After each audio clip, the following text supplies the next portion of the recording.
Meine Damen und Herren, der Saal. Ladies and gentlemen, the room is full. I'm delighted to see so many of you come to our discussion today at the Open Forum of Davos. We're going to be talking about religion and human rights today. But before I introduce our panel members, it is my honor to introduce the Federal Councillor Micheline Calmy-Rey, who is the head of the Department for Foreign Affairs. She'll be introducing the subject, and I welcome you.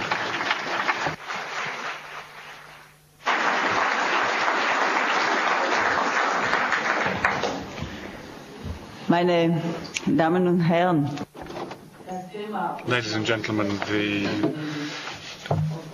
subject of our discussion, whether religion and human rights conflict with each other, is one that many people today may find disconcerting.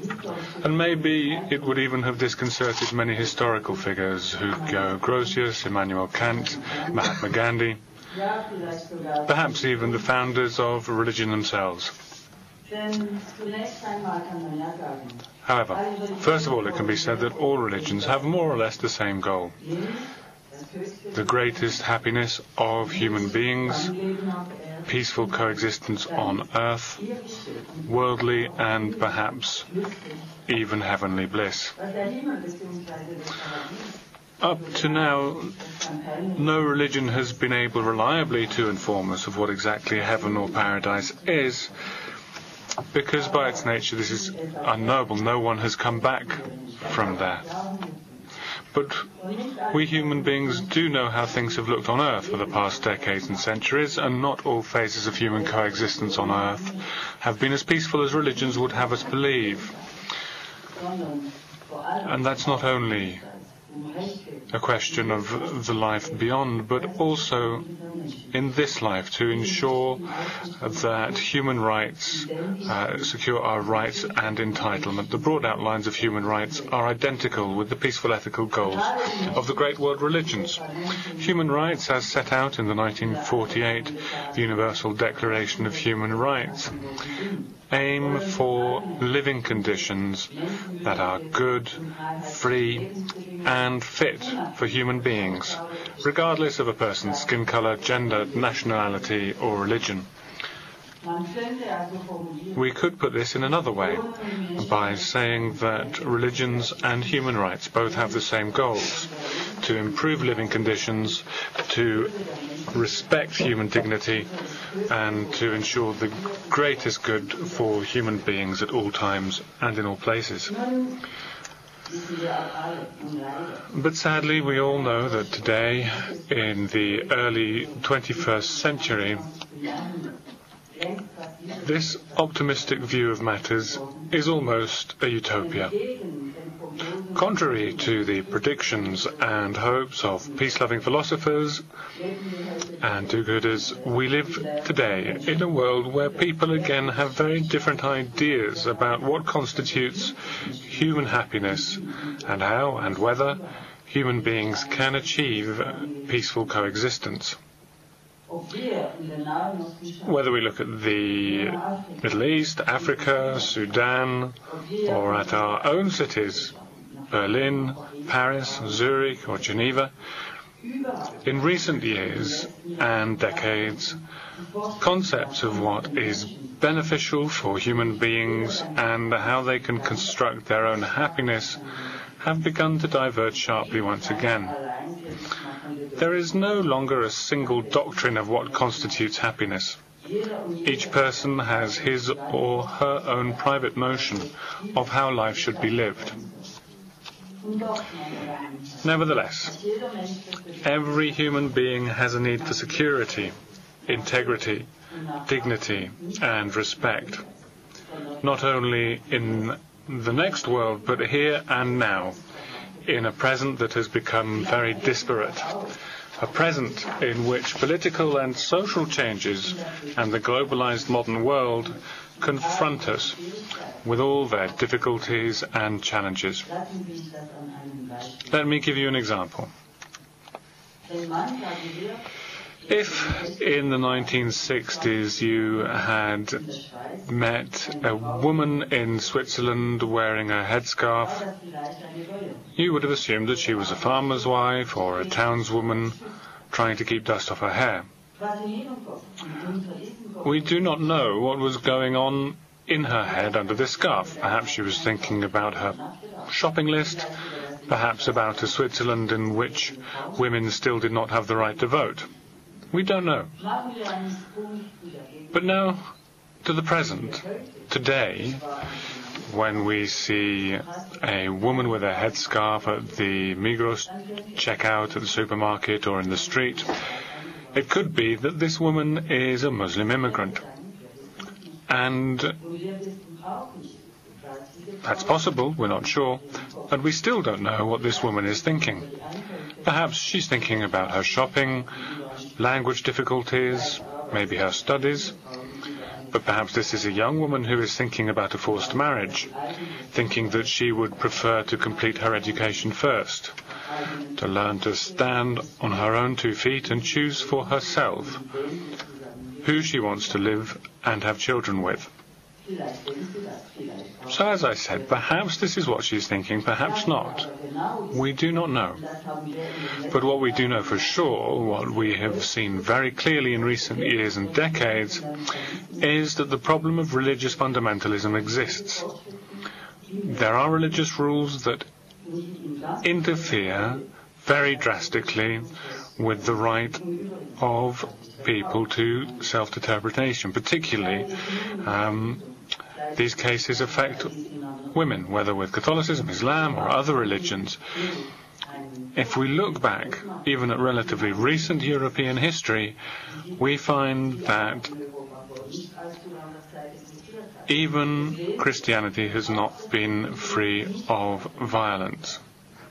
We have had crusades, we have seen witch burnings, we have had the Inquisition and wars of religion. On St. Bartholomew's night, in a single night on the 24th of August 1572, in Paris alone, more than 3,000 Huguenots were massacred on the grounds of their religion. Again and again, wherever we look, denominational and religious differences have led to orgies of violence and bloodshed. But if we ask whether religions are to blame for these excesses of violence, we have to answer just as clearly and critically, no. It would be too simplistic to say that religions are responsible for violence. It is not correct to condemn all religions as such. The problem here is that of fanaticism, fundamentalism, and violence, which are always practiced by human beings, though often in the name of a religion or a religious idea.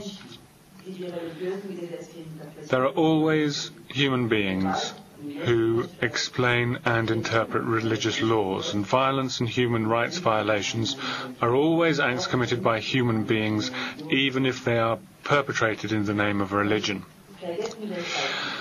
And let us not forget, secondly, that political and totalitarian fanaticism have led, in humankind's history, to unbelievably tragic large-scale violation of human rights. Millions of Jews, gypsies, homosexuals, so-called Bible scholars, and other dissidents were murdered by the henchmen of the Nazi regime. Millions and millions of people died in atrocious conditions in Stalin's gulags as well. However, neither fascism nor Stalinism were totalitarian. However, fascism and Stalinism were totalitarian systems that abolished religion, but nevertheless treated religious dissidents with extreme brutality. And in Germany, it was often precisely the representatives of churches that were tolerated on the margins who openly resisted the Nazi regime. The same can be said of certain priests and pastors in the underground churches in the regimented East Bloc. Or, and this is still relevant today, the role of the liberation theology in Latin America, where Christian theologians explicitly advocate the rights of the poor and support democratic civil rights movements. The purpose of these examples, ladies and gentlemen, is to show that it is simplistic and indeed incorrect to blame religions for old and new fundamentalism and for violations of human rights. On the contrary, by stressing common ethical values, religions can make a major contribution to the protection of human dignity and human rights. Allow me to refer in this context, to the Tübingen theologian Hans Küng, whose World Ethos project seeks to promote dialogue between people.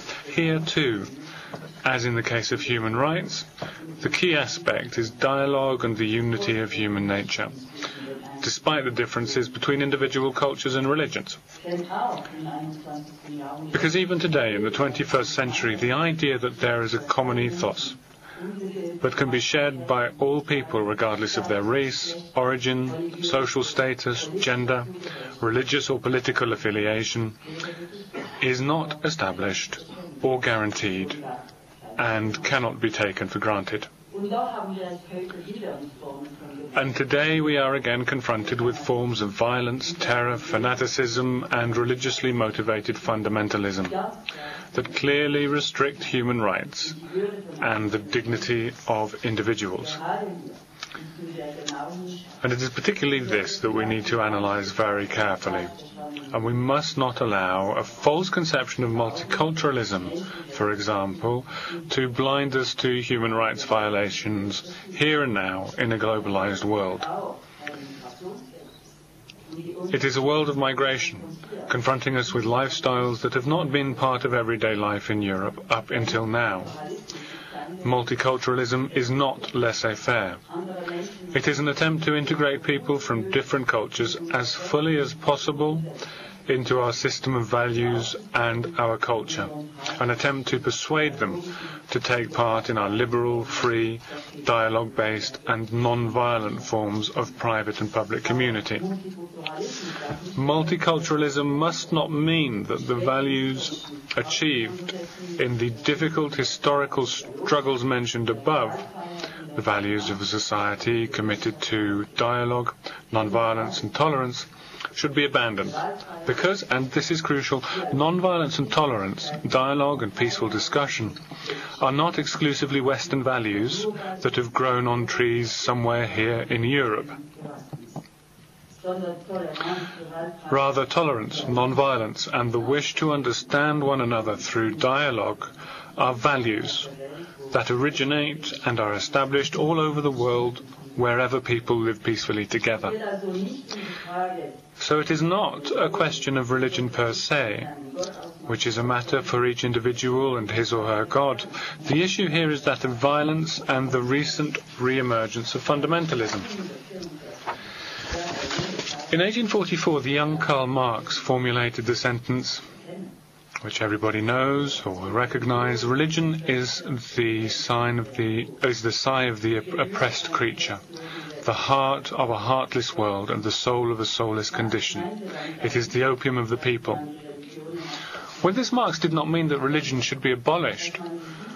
Rather, that in this world, right here and now, we must concern ourselves with the human condition and with justice, and that we should not gloss over human misery with unreal and intoxicating promises of paradise in the afterlife. For a long time, religion was the only metaphysical support for people on earth. Religion incorporated a large part of the values that guided or were supposed to guide people's actions. And there have always been religious leaders, priests and interpreters of the so-called Holy Scriptures who derived political and ideological power from the religious needs of people. All criticism of religion targets this power. More exactly, Criticism of religion is not about abolishing the right and the need of the individual to be able to lead a life in accordance with his or her religious beliefs. Rather, it is always focused on the abuse of humanity's need for spiritual expression. Criticism of religion is a part of modernity, a part of that movement which we call secularization. Over and again, and in Europe in particular, since the late 18th century, the process of secularization has made continuing advances. Secularization is the process over time of becoming worldly. It was initiated by humanism and pursued during the Enlightenment. It is a process of progress that cannot be stopped, and it reflects the fact that people have learned to think for themselves, to base their decisions on reason, and no longer to rely on religious statutes. But secularization, and this includes the separation of church and state, is by no means a solely European process. It has taken place in all states and regions of the world, and it continues to do so, be it in Ankara or in Switzerland, in the suburb of Geneva or Frauenfeld. Ladies and gentlemen, human rights are not a Western invention. We find in all societies historic texts defining fundamental human rights and human dignity. And by no means are the rights of freedom and the integrity of the individual exclusively Western values. Just as the universal moral standard, as formulated in the Golden Rule, don't do to others what you would not do others to do to you, rather don't do others what you would not want others to do to you, is not only valid in the West. However, the notions of human rights and of a minimum degree of moral consensus are universal, meaning they are to be found in all human cultures. In this sense, it is incorrect to argue that the Universal Declaration of Human Rights is a Western or even Eurocentric program. On the contrary, the Universal Declaration of Human Rights has led and continues to lead to further important developments in international human rights norms. This process is being pursued with the codification of new standards to meet social changes and new challenges.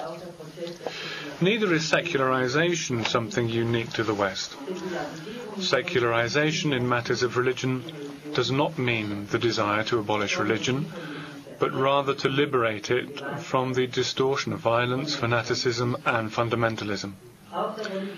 Religious discourse must also adapt to the enlightened achievements of a society in which dialogue, human goodwill, and non-violence have their place. The problems of contemporary multicultural societies and the new religious fundamentalisms that accompany them are to a large extent also due to the fact that religions are becoming ideological. In somewhat more nuanced terms, we can say it is unacceptable that the political vacuum that brought about the peaceful collapse of 1989 and 1990 and the end of the Cold War can be used now by political powers with supposed religious claims for ideological ends. Because we are living in times where no dictator, no religious leader, or any other autocrat can tell other human beings what to think and what to do. In the worldwide process of enlightenment, individuals have learned to think for themselves. Religion and politics are no longer only matters for priests, who are then blindly followed by the people. From a historical perspective too, modern-day religious fundamentalism and fanaticism is nothing new. It is a continuation of the religious wars of the past, waged with the same old evil means: war, violence, repression in particular of women, as well as bans on thought, speech and the exchange of ideas. Fundamentalism has had and has everywhere the same face, whether in Catholicism, Protestantism, Islam or other religions. Witches were also burnt in Switzerland, and we enforced strict laws of custom. And still today the practices of arranged marriages and honour killings continue in some parts of the world. So in a nutshell, neither religion nor special cultural origin are domains that can claim protection against the validity of human rights. Religious leaders who, in the name of a religion, a faith, or an interpretation of an allegedly holy scripture, approve violence or tolerate or even incite human rights violations, clearly violate the values of a modern secular and non-violent society, as well as the laws and principles on which it is founded. A democratic and pluralist state must take clear and decisive action to counter such behaviour. We see today, as a result, among other things, of the new waves of migration brought about by globalization, that even in our part of the world we are being confronted with forms of fundamentalism and a willingness to resort to violence, behaviour that contradicts the values of enlightenment. We must decisively and clearly defend values, in particular dialogue, non-violence and human rights. However, our understanding of defence explicitly does not mean resorting to military or other aggressive means, but rather that we do not tolerate violence and do not accord it the status of so-called multicultural uniqueness. That would be too starry-eyed. There are no special rights for perpetrators of violence, not even in the name of multiculturalism, as it is sometimes misunderstood. Or to put it in more concrete terms, if someone in the name of a religion calls for honour killings for allegedly immoral women, or even commits such murders if women are forced into marriage or are subjected to excision, and all this in the name of a religion, we must not look away. In most cases, and I say this quite openly, such things are simply the arrogance of power that we see every day hidden behind the mask of religion or a particular custom. Ladies and gentlemen, if we have learned to take a critical view of violence in a Christian context or in totalitarian dictatorships, then there is no reason to be any less critical about other forms of allegedly religious or cultural violence. Religious freedom continues to be ensured and remains a human right. However, religious violence is a violation of human rights and must not be tolerated. Tolerance is not laissez-faire. Whoever commits violence against others in the name of religion or custom, but at the same time complains bitterly about the violation of his or her own religious feelings, lacks credibility. If we tolerate these old forms of religious violence, terror or fundamentalism reappearing in a new guise, we not only undermine the historical progress of the Enlightenment, reason and the growing acceptance of non-violence, but we also stab in the back those people who have renounced fanaticism and who have begun to think and take upon themselves the difficult process of assuming self-responsibility and the path of non-violence. Ladies and gentlemen, we are living in a highly diverse world full of different people with different stories to tell and with different aspirations. But there is no one who does not wish for peace, freedom from violence and a life in dignity. We must commit ourselves to achieving this universal wish through dialogue, reason and empathy. Violence is never an option. The process of dialogue and the acceptance of growing non-violence cannot be reversed or even halted. The right way is within humanity's reach, even in a globalized world. Thank you very much for your attention.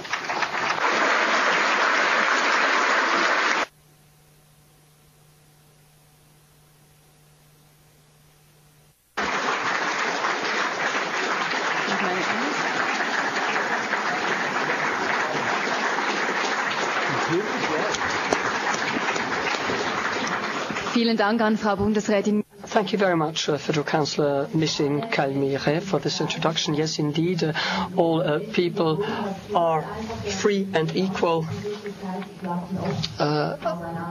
They are born in equality and freedom. Of course, reality contradicts this. There's Guantanamo, there are forced marriages, and there are all kinds of other things. But we have to talk about the fact how religion handles human rights. I would first of all like to welcome Sarah Chileli. She's an author and a human rights activist.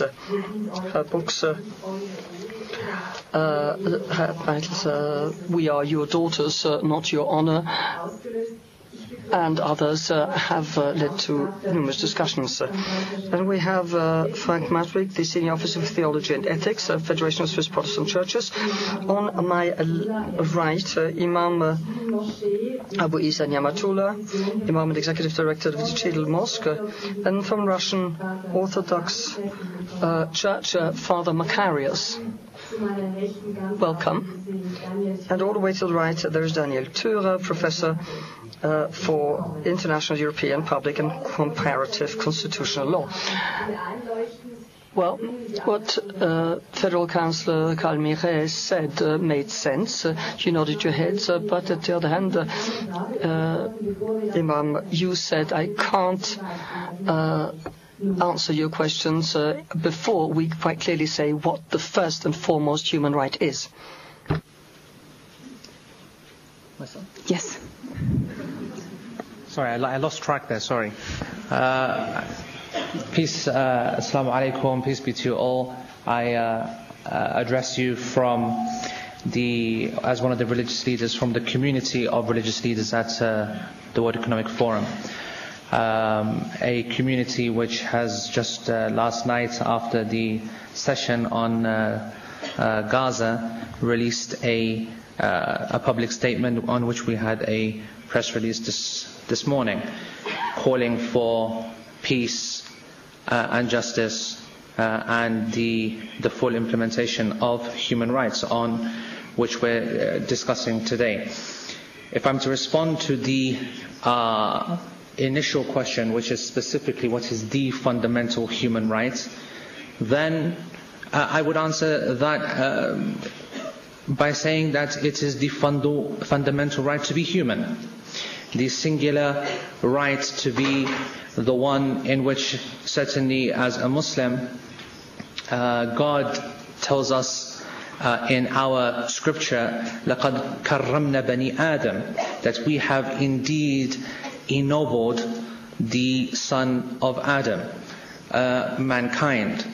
So what we recognize intrinsically is that the human being is a being which has an intrinsic respect, an honor, a nobility, an intellect, the will to be, the will to say I am, and this intrinsic respect is called insaniya, the respect for humanity, or the sanctity of human life, which is why this is probably the fundamental principle which is shared by all of the religions, the respect for the human. Of course, the religious communities will then take that further. I don't know whether we want to do that at this moment in time, but I think we're all clear on the minimal consents, and I think what's quite disturbing now is that apart from the Declaration of Human Rights, nebst der allgemeinen Menschenrechtserklärung, next for some definition also the Russian Orthodox Church, Sie haben ein Papier herausgebracht. You published a paper about the fundamentals of the Russian Orthodox Church. Now, what is not clear? What did you want to add to the minimal consensus? I want to thank Mrs. Calmy-Rey for her introduction, and I was listening to it with a great interest. I really wanted to have it taped for my own interest, for my own reference. And she said very interesting things, which we have a chance to reflect on. But I mean, a clergyman is hard to get stopped, as someone said. So I'll try to be very concise. Eternity is not the future. Eternity is here and now. This is a very basic and fundamental dogma of religion, of Christian religion, Islamic religion probably also. Eternity is not something in the future. Eternity is something which is happening here and now. And when we think about human destiny, we do not think it in terms of what's going to be next after some period of time or whatever, but what we have now.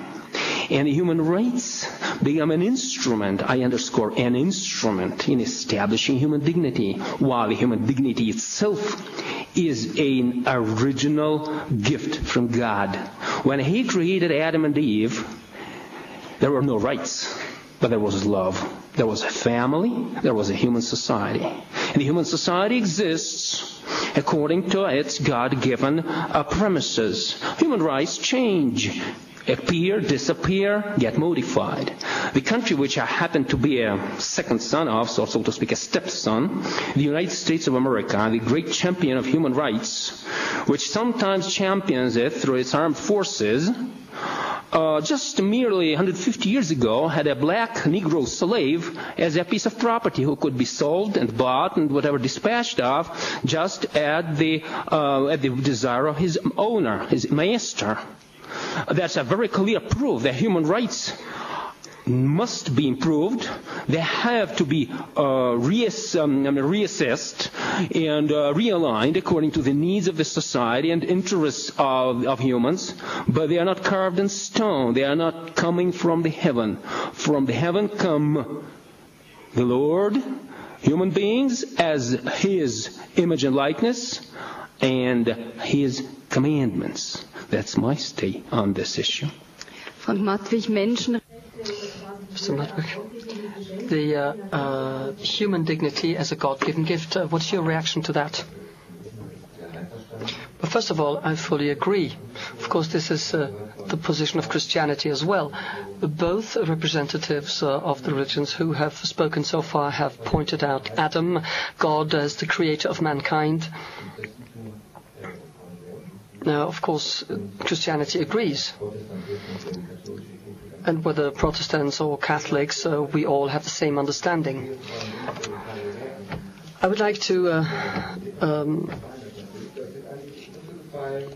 say something in connection with the federal councillor's speech, which I admired and I fully agreed with, but I don't think we all agree on this. Because, for instance, the role of enlightenment. There are several ways of seeing this. Mr. Calmy-Rey quoted Marx. I would like to do the same. I said the being creates consciousness. And there we get to controversy in the evaluation of human rights. And we want to have a controversial discussion, which is why I would like to start by launching a question. First of all, which importance do human rights have for the various groups in society? It is much easier for me to talk about human rights in a relativistic way if I am in the majority. But here I would like to talk about religion. Let's talk about religion in a state where there is one religion that is in a majority. It is easy to say, well, let's decide on what should be applicable and what is not.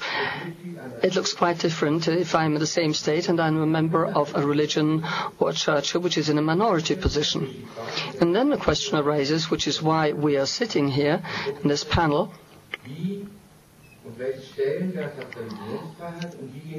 What importance has freedom of religion and how the religions handle freedom of religions? And this is my first thesis. Religious freedom is, first of all, a challenge for all religions. Why? Simply because if a religion recognizes freedom of religion,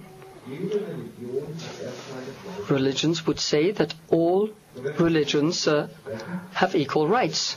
if we're talking about human rights, and this is very important to say that at the outset, we talk about humans. If you have a look at human rights, we talk about violence against humans. We're not talking about the Declaration of Human Rights of 1948, but about the earlier shapes. For instance, we had confessional civil wars after reform. These people had fought for human rights, and yet they were persecuted. And it's very important for me to start out with people, with men.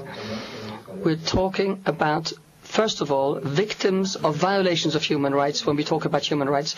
And I would like to add one more sentence. I'm certain, and there I would say that the great revealed religions agree.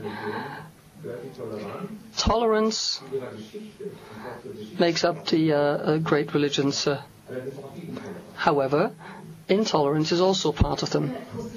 Mr. Theurer, is it frustrating for you to find out that after 60 years of human rights declaration, we still have a lot of differences? The question arises, would it be an illusion to believe that all religious communities would go beyond the minimal consensus?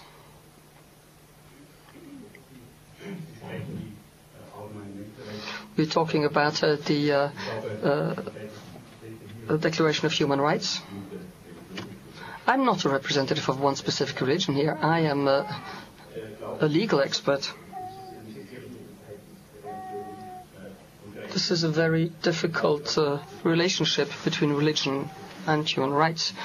But I'm not as pessimistic. I would say that human civilization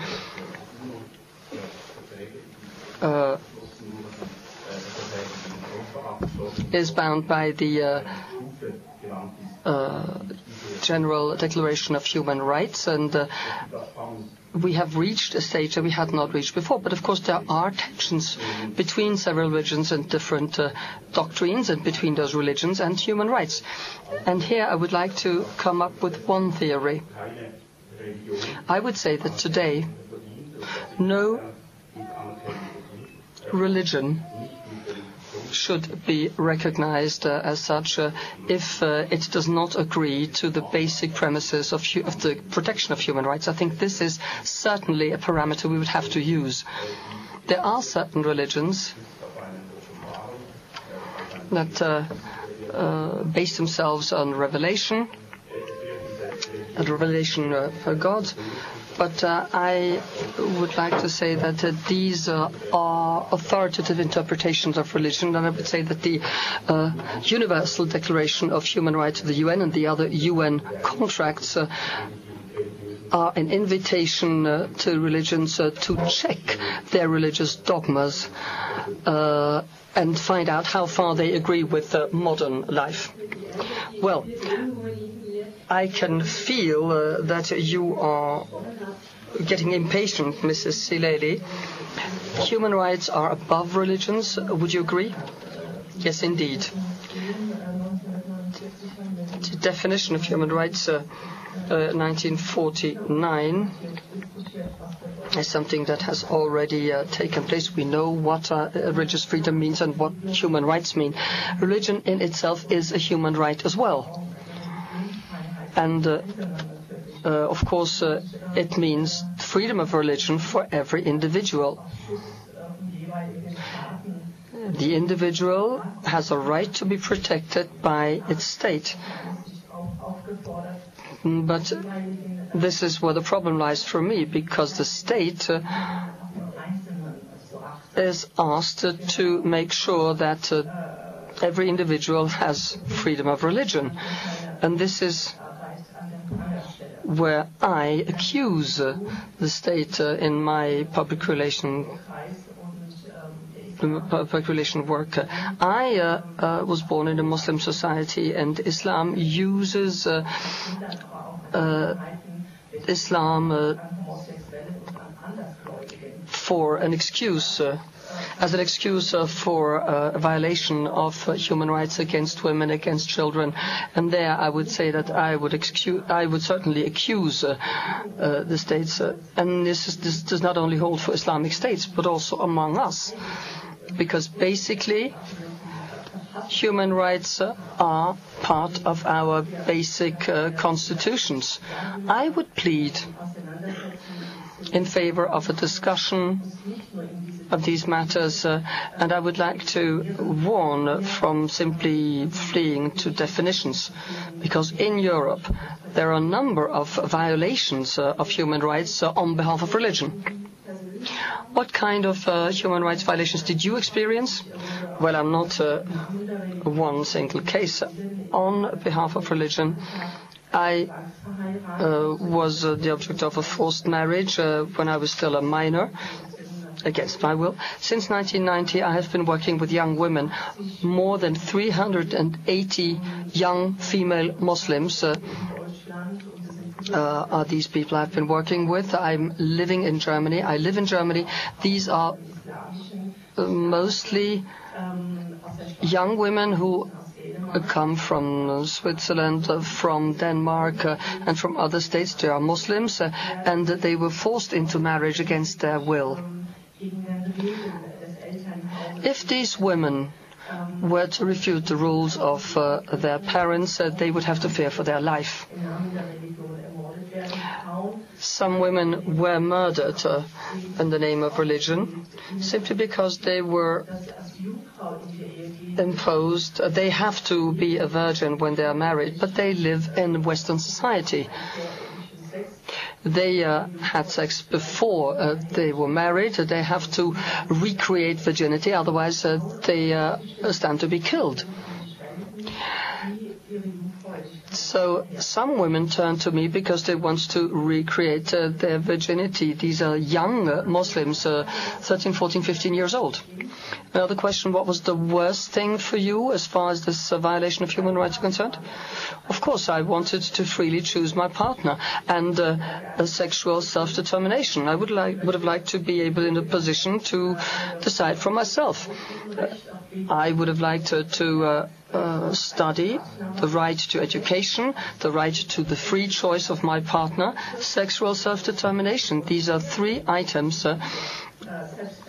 and that go without saying for the regular European. Of course, I know that in Europe, women's rights are behind as well in some places. But if I compare that with our young women from the Islamic culture, they didn't even start.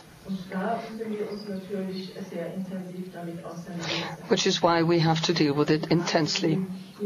I would like to turn this question to Imam Abu Isa.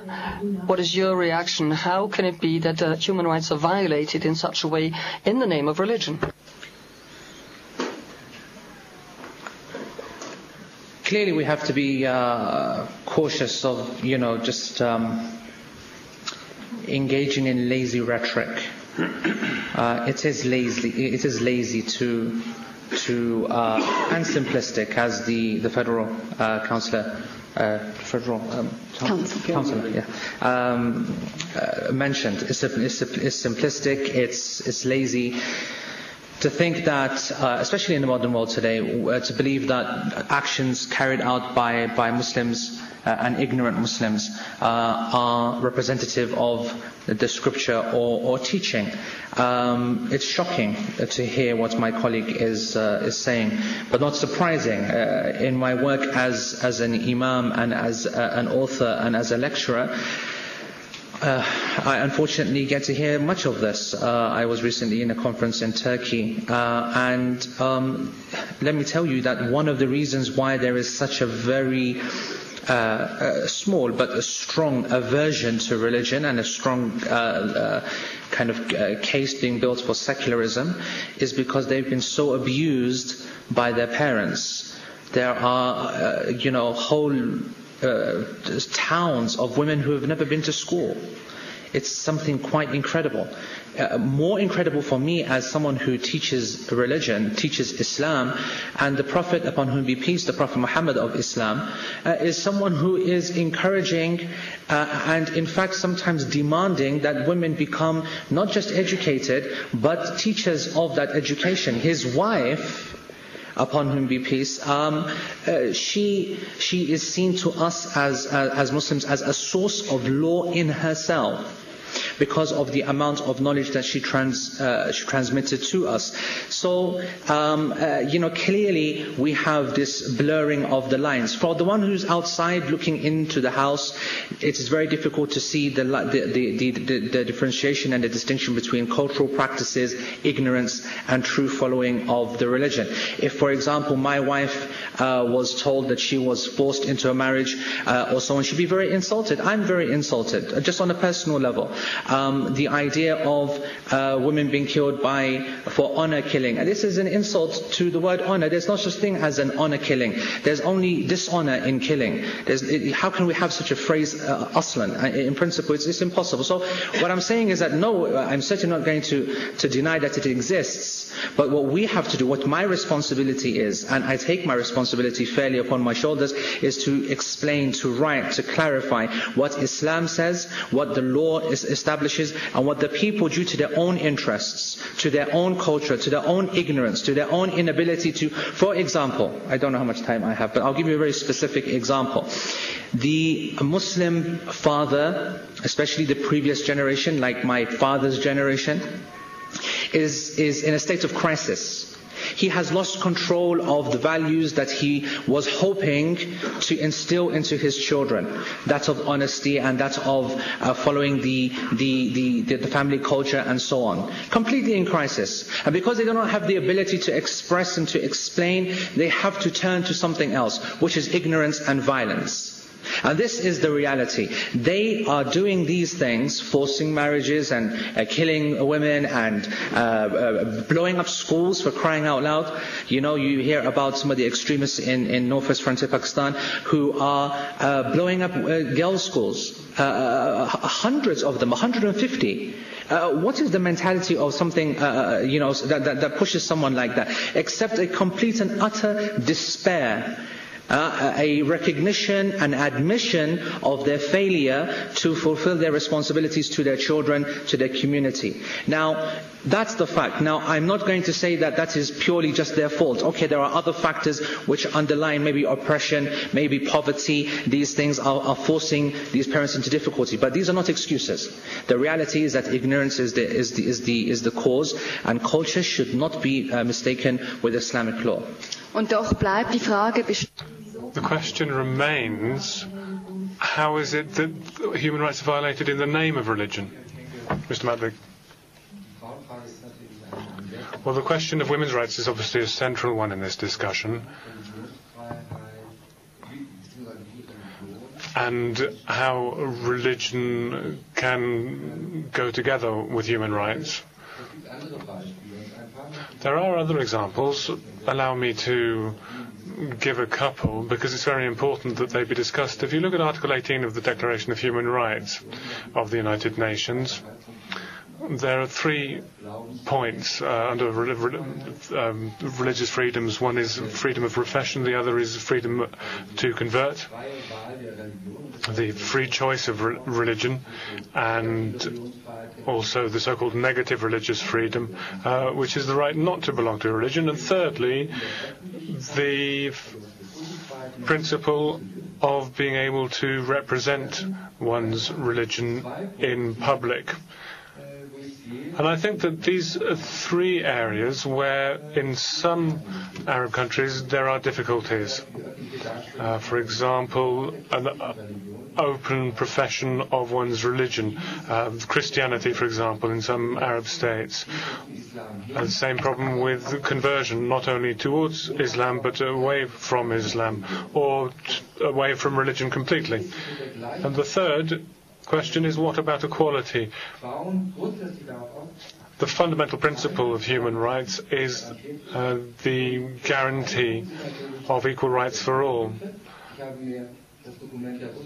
I've looked at the document of the Russian Orthodox Church as well as the Cairo Declaration of Human Rights, and there's an interesting conversion there, an agreement that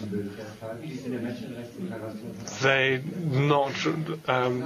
not state the unconditionality of freedom of religion, but rather link it to a certain concept of religion which attaches conditions to an understanding of religious freedom. And that condition simply isn't compatible with the Universal Declaration of Human Rights. Because the Universal Declaration of Human Rights say that human dignity exists regardless of what this person is like, whether they are ill, whether they are suffering from psychological trauma, whatever their skin, their colour, their religion, their culture. Human dignity exists regardless. According to the Cairo Declaration and the Orthodox Church text, dignity is dependent upon certain conditions, and I think that therein lies the crux. A concept of dignity on the one hand, which is unconditional, and on the other hand, dignity which is conditional upon certain criteria being filled.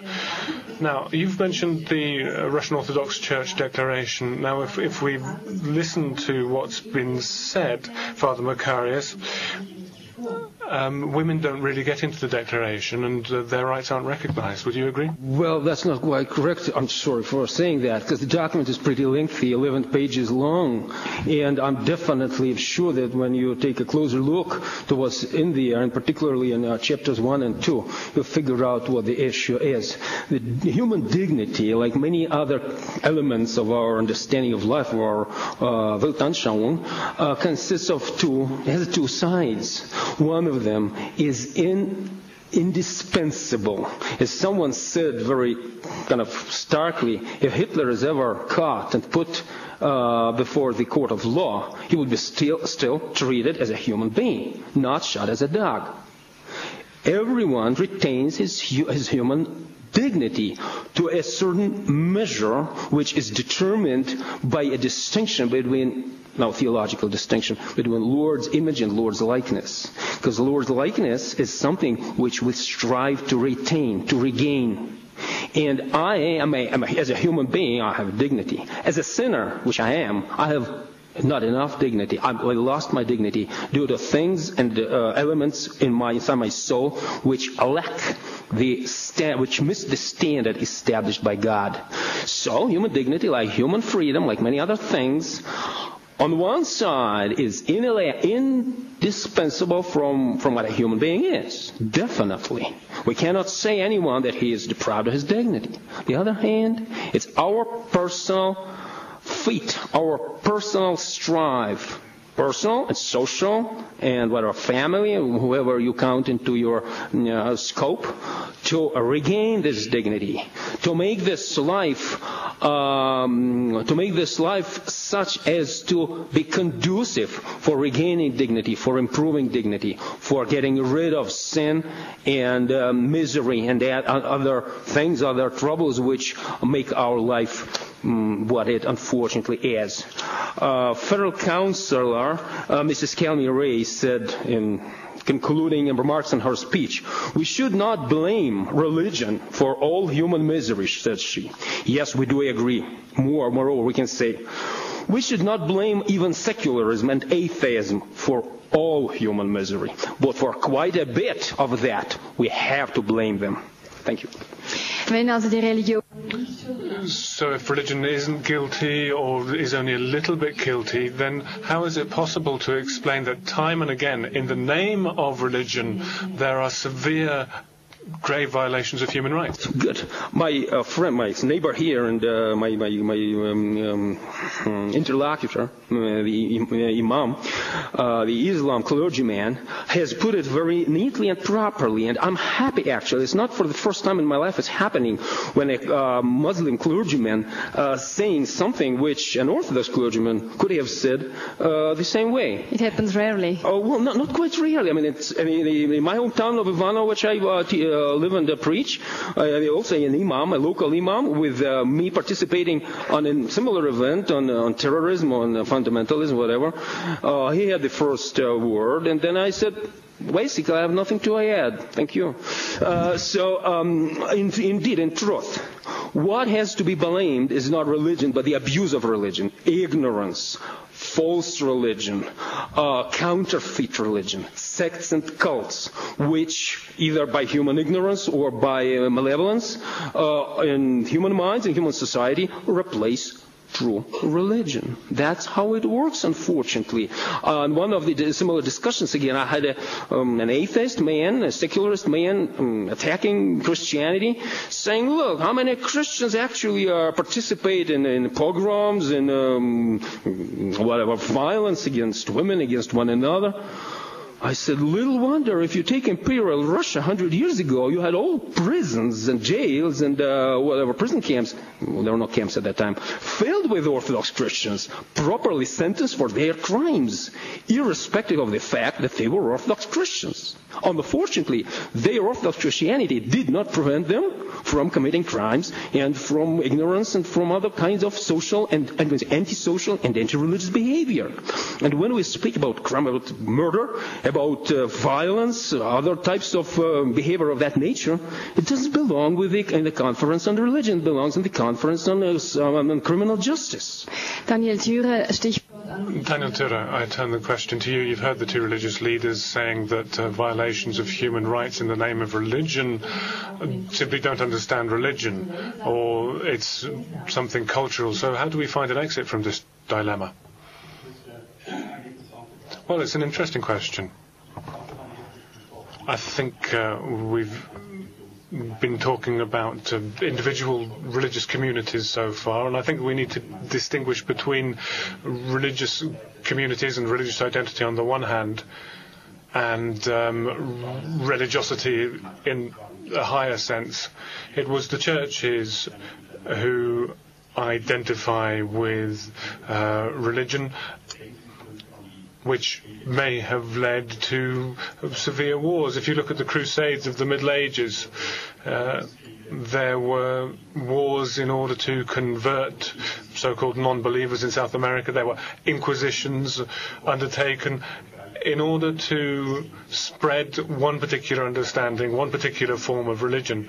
And I think the essence of religion is much higher than that. Much higher than simply the promotion of one particular form of belief. Religion has a certain essence which transcends individual religious communities, which is hope, faith, and a likeness to God.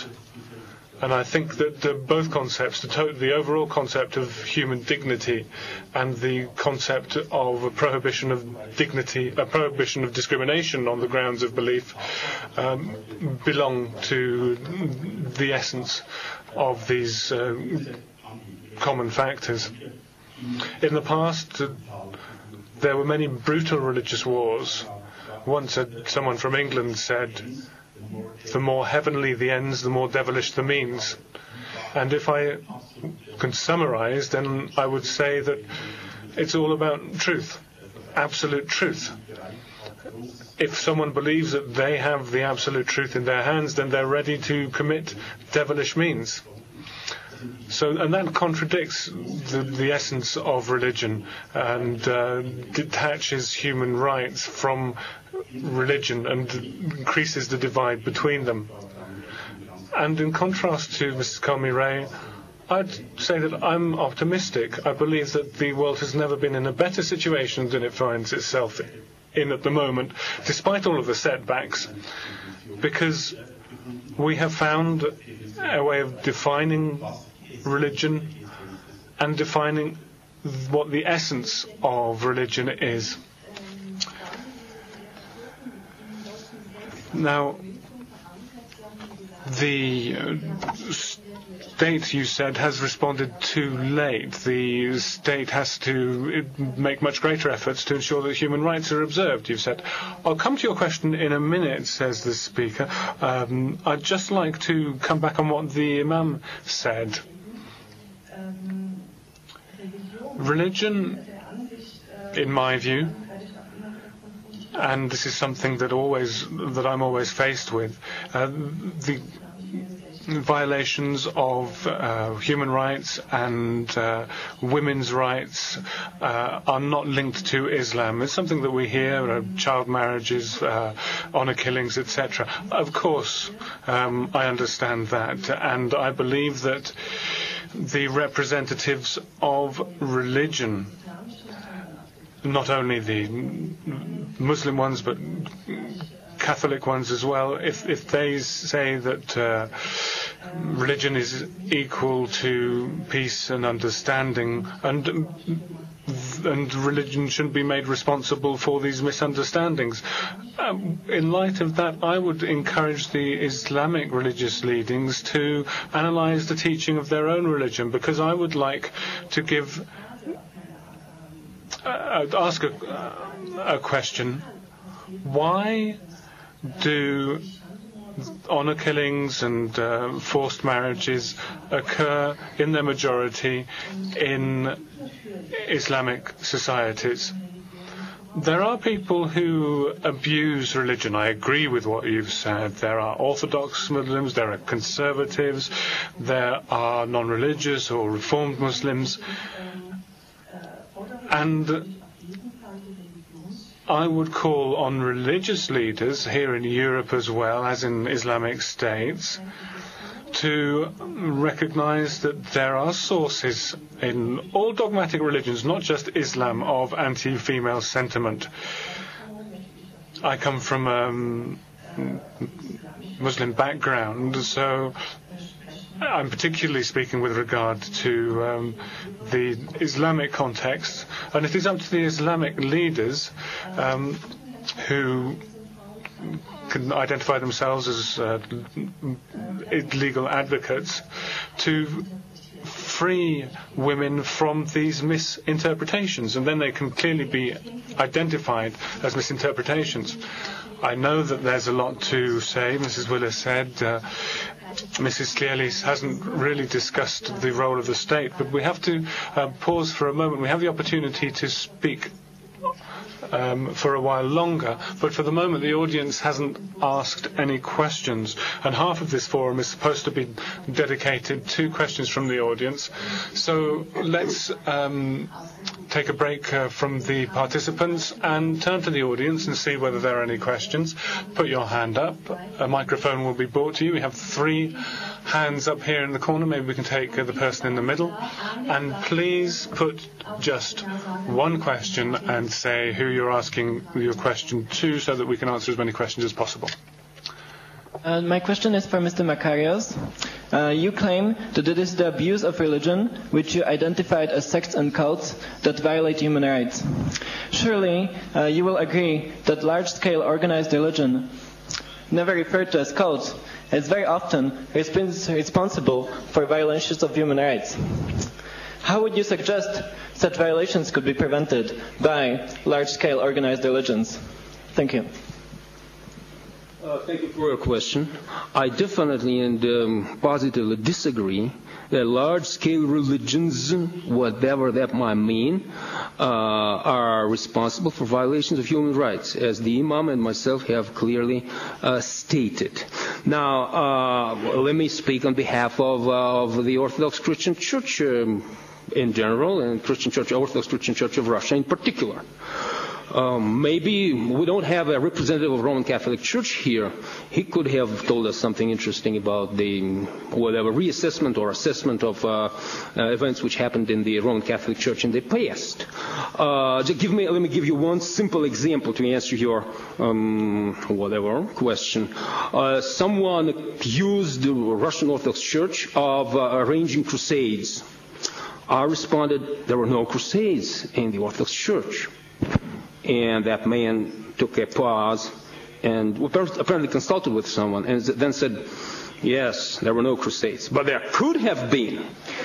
And listen, we cannot talk on these terms.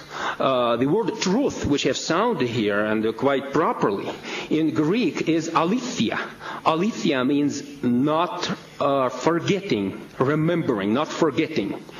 So unless we forget something, Unless if we forget something, if we turn our backs to the past, if we turn our backs to the teachings of those large-scale religions, as you say, maybe meaning Islam and Christianity, if we forget what it has been all about, then we can come up with all sort of nonsensical conclusions. But we should not do that. Thank you. Dankeschön, Vater Makarios. Bitte. Thank you very much, Father Makarios. Next question, please. I see someone right at the back. Dankeschön.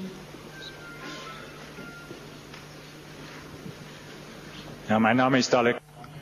My name is Alec Ganya. I'm organizing the 7th intercultural procession to the Memorial for All, taking place at 6 p.m. today from the Davos station. That wasn't a question, that was really an intercultural ad. I think it's a human right to make comments as well as ask questions. I have a question to put to the Imam. We have seen in the recent financial crisis, and we've hardly spoken about the crisis, but for many years the poor have really been suffering. The poorest of the poor have borne the brunt. It seems now that the rich are finally affected, and that's why we're talking about the financial crisis at Davos 2009. But that has been the case in Africa for a long time now, throughout the world. 2 or 3 billion people living in a terrible situation. The UN is saying that we have to halve poverty by 2015. I think it's extremely imbalanced just to talk about poverty. Extreme wealth is also an extreme state, which is not being mentioned. So we, as an intercultural organization, are committed to improving the state of the world. And how is it possible not to integrate extreme wealth in the process of reducing extreme poverty? What have the Islamic banks done that the so-called Christian banks haven't done? They also have some kind of ethical approach based on their principles, but what have the Islamic banks done, and what can we learn from them? Don't say nothing.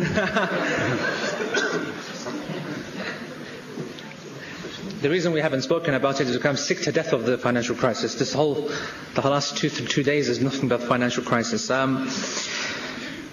I have to congratulate you on a very excellent point that you made. We're suffering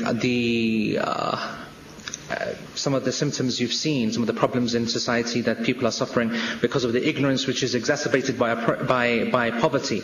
At the same time, at the complete opposite end, we, in a much more general sense, certainly people's social condition, territorial, nationality, the right for self-determination, these people are suffering from the people who are at the other end of extreme wealth and their desperation to hold on to that. Ethically, how can it be possible that the companies which produce armaments and weaponry are having huge profits, signing huge deals for redevelopment? They go into a country, destroy the country, they give the contracts then to those who make it, then they go destroy it again, and it's ridiculous. And what happens? The people who are the politicians who sign off the permission to do that, they come out of office and then they take the chief executive roles in these companies. It's something which is well known. So the causes of imbalance and injustice and oppression is happening at both levels. And I applaud you for making that point. Specifically, when you're asking about the issue of the ethics of Islamic banks, if the Islamic banks, I don't think there's such a thing as Christian banks. I can be corrected upon that, but Islamic banks, yes, there are, very, very specifically. I think the history of that goes back to that the Christian religion does not get involved as much in the politics and the legal kind of side of the economy, whereas Islam clearly, unashamedly does. does, because of course it claims to be a way of life, and obviously this is why we're having this discussion. Islam is obviously always on trial when it comes to human rights, but the issue here is that the principle of a purely Islamic bank is that one cannot invest or give out money which is not backed up.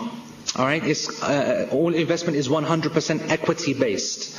So therefore, interest is completely prohibited. So, and we all know, and we found out in big time, we found out in the last few months, that when you keep giving out that which you do not own, when you keep refueling and regurgitating debt, and there's nothing behind it, then it's going to explode. Yeah, the Swiss banks have found that out too. Sorry? The Swiss banks have found out too. Of course, and it's a shame because, no, actually, maybe I shouldn't say that because you're all Swiss, right? Yeah. Be careful. No, actually, before I came to Davos, I was Davos. You practiced. Yes.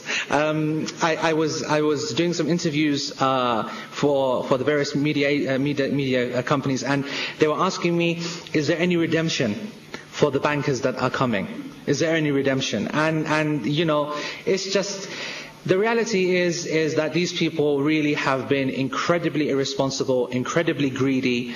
The wealth which has been generated by these people and the desire for greater wealth, and from a religious point of view, I'll make this one statement. The obsession with the now and not the short term and not the long term, the obsession with the gathering of wealth has indeed led to the destruction of the economy. And people are saying we will recover soon. The issue is not when we will recover, but what lessons will we take as a community, as mankind? What the lessons that we will take from this crisis, and how will it affect us internally, and how we approach economy and life in general? Dankeschön, Abu. Thank you very much. Abu Reza. Ask the for the next question. Maybe we could get back to the original question relating to human rights. On the side, man in the white jumper. Thank you very much. There are many institutions which have given the approval, if you like, to human rights violation. Does Mr. Matvik have an idea of how it would be possible to establish clusters of places and institutions where human rights violations have taken place? In 60 years of history, we've seen that there have been a number of religions which, in whose name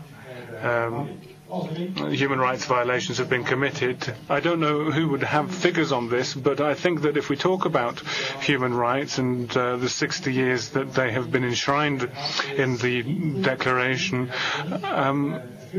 surely there's some kind of objective reflection. Is there any kind of statistics which show where such violations have been committed? It's an interesting question. I wouldn't be able to give you specific figures, but I'd follow in the thrust of your question. It's very difficult to talk about a little bit of peace in the same way as you can't be a little bit pregnant. I think it's very difficult to distinguish between light and serious human rights violation. Human rights violations are human rights violations, full stop. Victims are victims, a full stop. Who takes upon themselves the right to identify the gravity of a human rights violation? Surely only the victim. And the victims of human rights violations are simply victims of human rights violations. So I would be somewhat reluctant to try and establish mathematical statistics about human rights violations. What you have to do is simply look in the newspapers, perhaps at the television, but perhaps only on your street corner to see human rights violations. The key point here, and here I would reinforce what Mr. Tura has said, is that what we've been able to see over the last 60 years, since the Declaration, is that there is an increased awareness of human rights. The fact that we are sitting here today talking about human rights and linking that topic with religion, the fact that there are initiatives to deal with women's roles in religion, That is part of this general thrust towards human rights. There is an increase in awareness, but it also needs to penetrate the grassroots. This is something which has come out clearly from today's meeting. In general, we're in agreement. There is a broad consensus, but in particular areas, and you yourself have touched upon the women's rights. I'd like to talk about minority religions and the process of conversion. The question is, in practice, whether human rights are being observed. Say something too on that behalf. Just a statement that comes to mind. There's a prominent atheist philosopher. He asked the question, whatever you do, don't ask what a human right is, because you're going to enter into a minefield, because whatever it is, since 48, in the last 60 years, it hasn't done anything for the state of the world. The last 60 years has seen totalitarian murder, genocide, corruption, fraud on huge scale, not at just the individual. The violation of human rights abuses has been occurring at state level and so on. It's, as I said, it's lazy rhetoric to be kind of thinking that human rights abuses because of a certain group and so on. So, we have to be very careful when we're talking about the definition. And I sometimes say that human rights, I'll just say this final sentence, sometimes we concentrate too much on the rights of the human and not on the rights of the divine, the one that should be controlling the real rights. There's more to say about that, but time does. I'm sorry about that. Daniel Thürer, Sie wollten etwas zur Statistik sagen. Sie leben ja. Well, statistics, Mr. Thürer, you're in that minefield of statistics for decades. Of course, the question of statistics and human rights, that's an interesting question. I don't think there are any statistics for that field. But there are statistics about some religions, and we're talking about the main religions who are supposed to be very friendly towards human rights. Buddhism, for instance. Buddha himself forbade to trade in arms and slavery and slave trade. There are other religions, so some religions are far more peaceful than our European religions. But the very notion of human rights is a manifold one. There are several types of human rights: liberal human rights, social human rights, solidary human rights. Well, what are we actually talking about? One might say, where have we had war crimes, genocides? Have these crimes been accused in front of any kind of international court? Were they actually judged by international courts? But there, it is shown that some states who are very sensitive towards human rights violations actually are bound to bring those cases in front of these international courts. In other countries, news about such crimes don't even go out of the country. First of all, we would have to define the violation of human rights. What is a severe violation of human rights? And in what kind of an atmosphere were they perpetrated? A question which is impossible to answer. Next question from the public.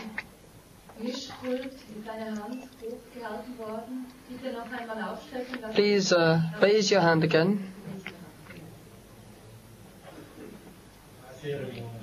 My name is Erwin Benteri. I have a question for Mrs.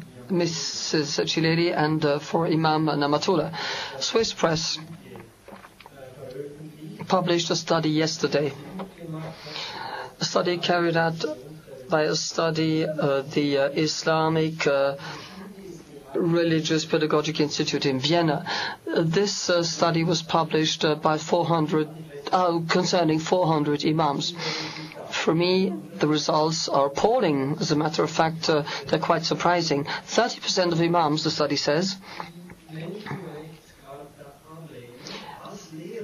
refuse to recognize the Universal Declaration of Human Rights because it is not compatible with Islam. Then, Mrs. Cileri, Mr. Namatullah, I would like to put the question, is that possible? There are similar studies in your countries, in the UK, in Germany. What would have to happen? Because these people have a great influence on young people. Mrs. Chileli, you commented on the fact that the positive forces among imams and among religious instructors would have to come up with something in order to actually refuse honor killings and things like that, because there are discrimination. Well, the last part was already answered by Mrs. Chilali.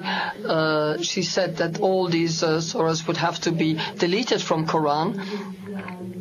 But you could maybe comment on what you think that religious leaders should do, what position they should take. Answer. Well, I agree that religious leaders certainly have a great influence on Islamic Ummas where there are violations of human rights. In the press, we were able to read that some Islamic religious leaders demanded that women would have to wear a veil if they go in public, because they have to veil their sexual beauty because they are a provocation for men. I would say that this is a tall order. You can't really rob a woman of her sexuality because you force her to carry a veil. As far as I know, Islam does not actually decide that women would have to be veiled. This is basically an assumption of fundamentalist imams who want to simply reduce a woman to their sexuality, and they want to discriminate against women. But this is only one item that I would like to point out. There I must say that this is my accusation. Women have to suffer human rights violations under Islam. But there are many imams who are secular more than anything else, and I would like to call on them. They would have to come up with an enlightened version of Islam so that women's rights would no longer be violated. Well, I think you would have to answer this question, Imam Namatullah. What would you say? Would you preach, now you have to come up with it, say A or nay, would you preach these problematic things, or would you work in a different direction? Problematic things in that, sorry. For example, what Mr. Chileli says, that the women are, for example, being forced to carry the hijab in spite of their not wanting to. Sure. Okay.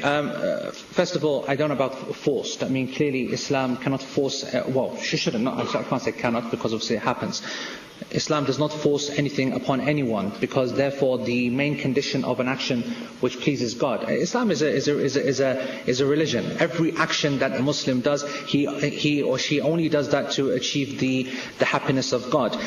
The number one condition for an action to be accepted with God is sincerity. If a person is being told you have to be Muslim when they don't want to be, you have to cover your head when she doesn't want to, sincerity is not there, the action is useless almost. So that's why let's not go down there. We do not call for the force. But I mean, there is a But how can you explain that in Iran you actually had lapidation of homosexuals? In inverted, because they had, in inverted commas, committed adultery, or lapidations of women who refused to carry the headscarf. How could you explain the intolerance towards people who have another religion, or towards homosexuals, if Islam is indeed what you make it out to be? Okay, I think we went from women to hijab to homosexuality. Let me just try and slow it down.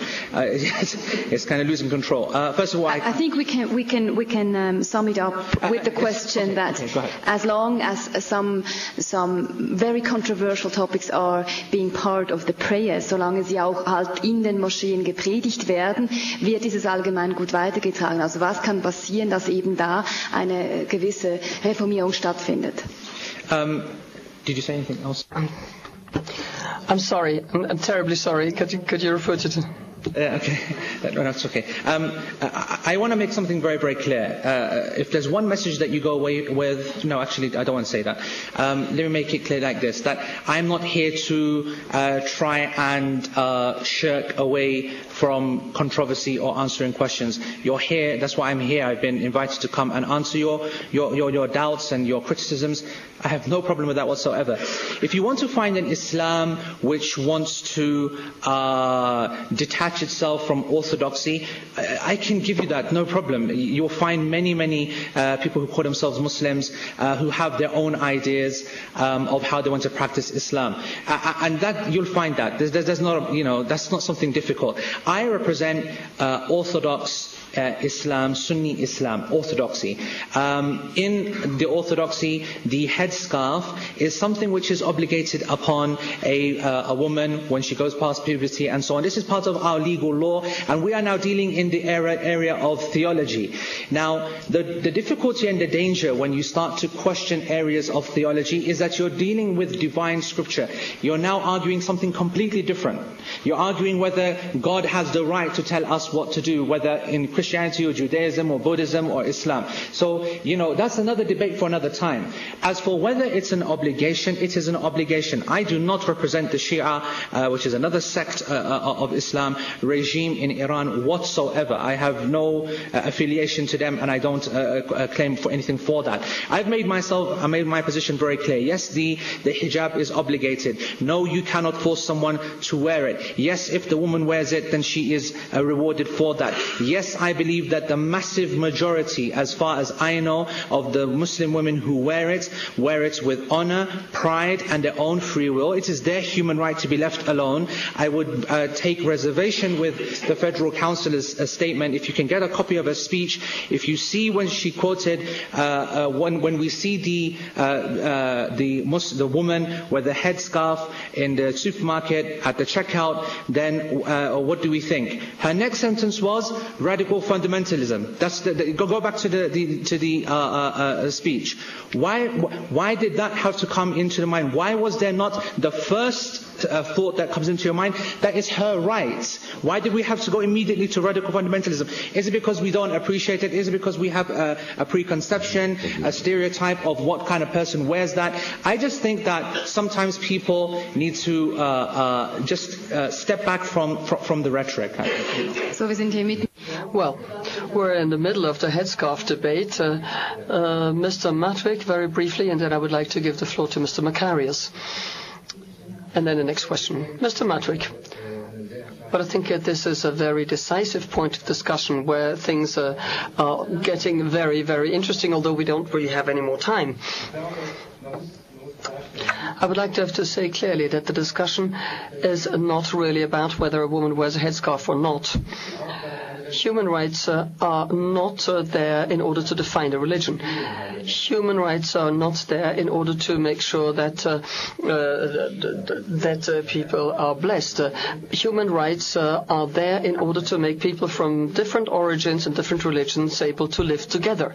And this is why they should be free from religion, so that the human rights could actually hold for all humanity, for all people, irrespective of their religion. But the decisive point is, and this is where it is interesting when we talk about headscarf, is does the woman actually wear a headscarf of her own free will? What happens if she takes off her headscarf? And what happens if the woman says, I never want to wear a headscarf again? The decisive point is the fact that she's part of this religion and the rights belonging to these religions, something that they do of their own free will or not. Normalcy. When checking my own feeling, if I see a woman with a headscarf, irrespective of her religion, or irrespective of place, or whatever is happening, my first thought is, that's probably a pious, God-fearing woman. May the Lord help her in her pursuit. Why would I think something wicked or evil about her, or something about or criminal conditions that are surrounding her? Now, there was a small, very short item in the question which has been asked, which is of a great interest for all of us sitting here. Most of us don't belong to Islam anyway, but the question is very important. The question of compatibility. Remember, the gentleman asked whether the Declaration of Human Rights is compatible with Islam or Christianity to that effect. The key here is compatible or fully compatible. If something was fully compatible, then the religious leaders should have integrated that particular document into their core of religious doctrine, which is nonsensical, of course. But in an important part, such documents as Declaration of Human Rights or court decisions right in front of me, Otto Preminger versus Austria, and other important documents on human rights here in Europe are in part very neatly compatible with the teachings on the human rights put forward by the Orthodox Church. And it is a pleasure, indeed a pleasure, to figure out how those statements made by the courts of the European judges, which have little to do with defending Christianity, I actually do defend Christian worldview. Thank you. I would like to get back to Mr. Thurer from the European Court of Human Rights. You wanted to say something about the free will. Yes. I would say that the question is that up to which degree can a state actually forbid a headscarf to be worn? There are various practices. The Swiss Federal Court, supported by the European Court of Human Rights, said that if somebody would wear a headscarf in an official capacity as a teacher in a school, she is not entitled to wear a headscarf because the state is neutral, it's a secular state, and nobody acting on behalf of the state can identify with a religious symbol. This is important, and it is also important what the European Court of Human Rights decided on Turkey. In Turkey, one student wanted to wear a headscarf to go and sit an exam, which is forbidden at that very university. She was excluded from the exam because to wear a headscarf was forbidden at that university. The European Court of Human Rights supported the decision of the university, and I think they were right. At first sight, one might say that this is a human right to wear a headscarf because it is a result of religion, but the European Court of Human Rights said what was done here was actually an attack on the secular nature of the state, and ultimately this contradicts freedom of religion for all. I think we have to clearly establish this difference. Where and how is the headscarf worn? Your head, obviously, it. It's just, subjective understanding of whose human rights is more important, is my human right more important than your human right? Is her human right more important than the headscarf wearing human right? It's honestly, it's ridiculous that a state, an idea, a country feels threatened by a piece of cloth, right? It says something about the strength and the confidence of the people in that system. The reality is that earlier on we had a session on faith moderated by the former British Prime Minister, English Prime Minister Tony Blair, and he mentioned a key point. He said that people often, when they're not sure within themselves of what they believe in, they have to go on the offensive. But those people who are comfortable with what they have no need to worry about the other interpretation and so on. Secularization is also another lazy word. The secular state of France or the principle of laicité is not the same as the fundamental secularism of Turkey, which is almost like another level of fanaticism, which is completely removed from the British form of secularism. I live in a secular state, a country, and its application is very different to another. Like I said, this is a nuanced discussion. People are just using their own subjective terms, and I just urge caution when we make statements that we support one human right over another human right. I have a little bit of fear from Mr. Thurer because he looks so much like my Prime Minister Gordon Brown. It's absolutely very scary. I'm just worried, in case you. I thought there must be something else concerning your looks. Mr. Chile, very briefly, your reaction and then another last question from the public. Well, dear Imam, I have to contradict you. This is not just a mere piece of cloth that can be simply interpreted as a harmless piece of cloth when we're talking about the topic of the headscarf. Everybody who knows the truth knows that since 1979, after the Iran revolution, the headscarf has lost its innocence, so to speak. We're not talking about a harmless piece of cloth that women simply wear out of tradition. We are really talking about a fundamentalist flag. It's a kind of turban that women wear. We talked about the fact that the wearing a headscarf in Turkey is forbidden and is prohibited in public places. Correctly so. Turkey and Tunisia, both 99% Islamic countries, Muslim countries. Now, why did these two states prohibit this, so to speak, or so-called harmless piece of cloth? Here we're talking about European and democratic values. A secular system was attacked in Turkey by people, by groups that have a fundamentalist Islamist direction. They simply want to found their own state. They don't want to stay within the Turkish state, and I would welcome it if you could support us. Because I was at a conference on education, and I've made my position very, very clear that we have a major problem that the ignorant Muslims of Turkey who have this cultural idea that Muslim women should not be getting an education is a real problem. But it's not the number one barrier to education of women. No, the number one barrier to the education of women is exactly this policy here. Because the women want to go to, they want to be educated, they want to go to universities. At my round table, I had 2 deans of 2 universities who said we will not allow a woman to educate herself in this university, in my institution, when she wears a headscarf.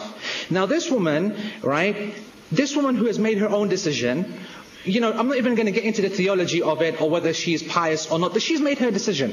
Whether she does it because whatever, okay? She is being denied the opportunity to take education to the next level. Everyone gets a primary education and a secondary education. That doesn't affect anyone. People who make change, women who make change in society are those who are educated at the higher educated level. If the universities will not allow a woman to be educated because of her own decision, because she wants to wear a headscarf, what does that say about the society and the people who are calling for that kind of change? Imam Abu Eba, Imam Abu Eba, I have to cut in to wear a headscarf as a human right, or to actually to be a menace to secularism.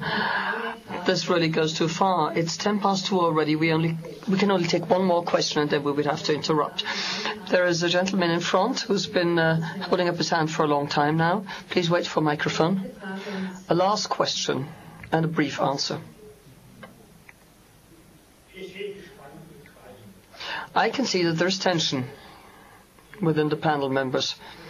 The 3 monotheistic religions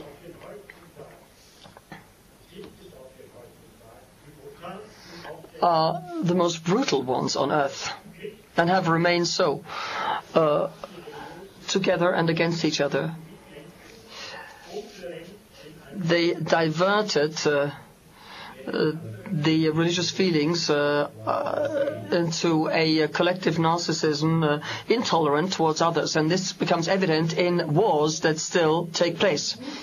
Thank you for the statement, but I have to somehow find a conciliatory ending, and I think I know how to do it, because this last debate has shown how heated the discussion can become when we go into details. I would like to turn to Daniel Thürer. Could you briefly sketch your idea, what kind of solution you would propose? You have the theory of the omega point. Could you please explain it to us so that we can take some good feelings back home? This is a very difficult task. And this is why I'm asking you to do it. I don't think that since states are freely organized and everybody can speak freely, you can have this conscience. There are NGOs. countries in which there are NGOs and where are open discussions, where political and civil rights are functioning, the collective consciousness can be developed further. I think if we look back, let's have a look at the last 100 years. 1900, we had a completely different world then. There was colonialism, basically based on imperialism and on exploitation. Women didn't have their rights. In between, we had two world wars. If we look towards the future, I think we can have hope that people get to a certain step. Teilhard de Chardin, a Jesuit, had actually developed that thesis. He expected people to get to a step where the evolution of thought would overlap with more humanity. Science develops further. Prohibitions that used to be part of a religion, of a Catholic religion, for instance, history or science that could not be taught in olden times can now be taught. This is irreversible. We will have an enlightened state, and as soon as the enlightenment goes hand in hand with science, with humanistic enlightenment, I think that then we can very well reach a point in the future that actually that Teilhard de Chardin called the Omega point, the point of hope. He also equated that with Jesus Christ, which is something I would not do today. But I think we are on the right path for a more enlightened society. A last word in favor of tolerance. I would like to thank the public for your patience. I would like to thank you for the questions. Unfortunately, we were not able to answer all questions. I would like to thank you for coming here. Would you like to make a final statement? Bye. No, just I know. If it's real quick. Yeah, no, actually, I feel a little bit guilty because after I just listened, I want to thank the translator. She did a great job, by the way. I feel a little bit guilty because she said it got a bit tense and so on. That's probably because I raised my voice. Imams do that, unfortunately. You want a conciliatory, happy note to go with? I'll give you a happy note. I came to this country for the first time. I came in my public position of Imam as one of the WEF members, and I felt very welcome. And what I found is that I don't think people were looking to see my badge, because I don't like carrying my badge, because I like to just gauge opinion. And I found the Swiss people very, very welcoming. I found the country very beautiful. I've had one of the best times I've had for a long time. And in about 6 or 7 weeks' time, when I get my annual holiday, I hope to come back for a holiday here. And I hope that you'll welcome me. I thank you for this invitation. And then you can answer all the questions that we did not have time to answer then. Absolutely. Anytime. Thank you. Thank you, Imam Abu Ehsan Yamatullah. Thank you, Daniel Thürer. Vielen Dank für das. Thank you very much for coming. Thank you, Father Makarios from the Russian Orthodox Church. Thank you, Mrs. Chileli. Thank you, Mr. Matic.